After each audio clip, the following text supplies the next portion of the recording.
Thanks for tuning in to PRsRealm. If you haven't already, hit that subscribe button. Hit the like, do all those great things. Without further ado, let me get straight into the video. Recently, I uploaded a video called the review of the Samsung 4K Ultra HD TV Series 6 2019. Well, since then, I've had it a little longer, and I've learned some new things, some good, some bad, so I thought I'd do a quick update. The first thing I wanted to mention, that I forgot to mention in the first video, is that you can use your cell phone as a remote. In order to do that, go to the Google Play Store or the App Store, look for the TV you have, download the corresponding remote. It'll give you more features, and it's pretty nice. Moving on from there, and the bigger thing I wanted to mention were the apps. Previously, I stated that it had all the apps. Unfortunately, looking through it, there were quite a bit of apps that weren't there, many of which are free. Things like Snag Films, Popcorn Flicks. Who knows, possibly in the future, they may come up with those and may start to create new apps. On top of that, they tend to fall short as far as the number of apps. A friend of mine who has a Roku television, and it's an older TV, gets a lot more apps, and this is a much more modern TV. While there still are a lot of apps, things like Crackle, Tubi, UUTV, the basics such as Netflix, Hulu, Vudu, Plex, all the real popular ones. But that brings me to another issue.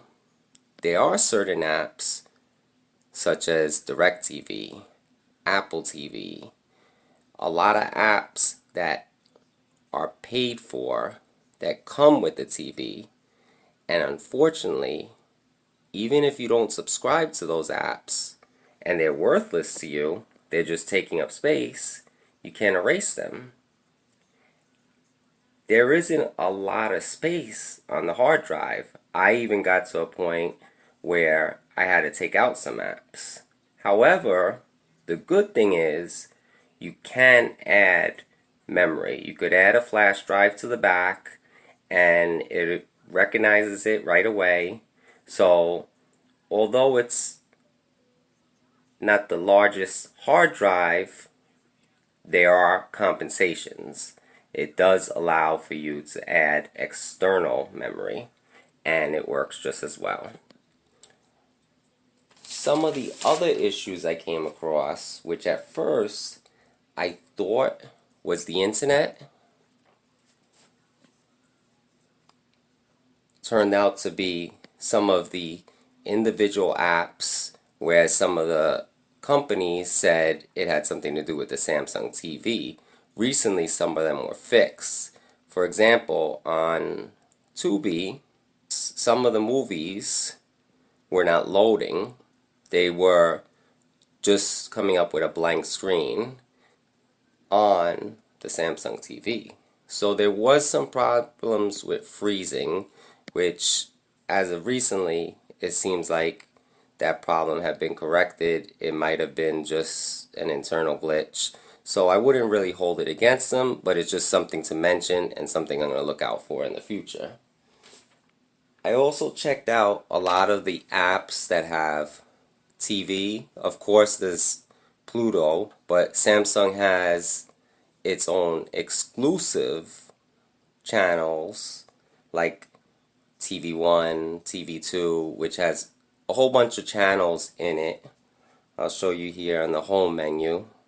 For example, here, TV Plus is one of them. It is good.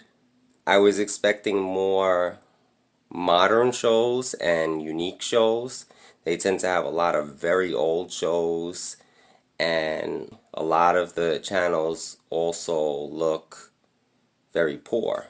There's a 4K Ultra TV. When you use their app, it looks like you're reverting back to an analog TV. The last thing I wanted to mention was in regards to hooking your TV up to a stereo. This TV, like many TVs now, if not all, they're digital. Some people still have analog stereos, which could be hooked up to your television for a surround sound.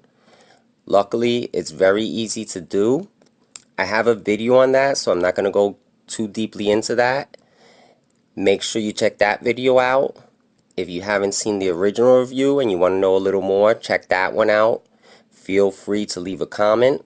If you haven't already, make sure you subscribe, like the video. Anyone asking about being a part of Subscriber Spotlight, you could email me at prexecutive147@gmail.com. I hope the video was helpful. Again, subscribe to PRsRealm on YouTube. www.youtube.com/PRsRealm.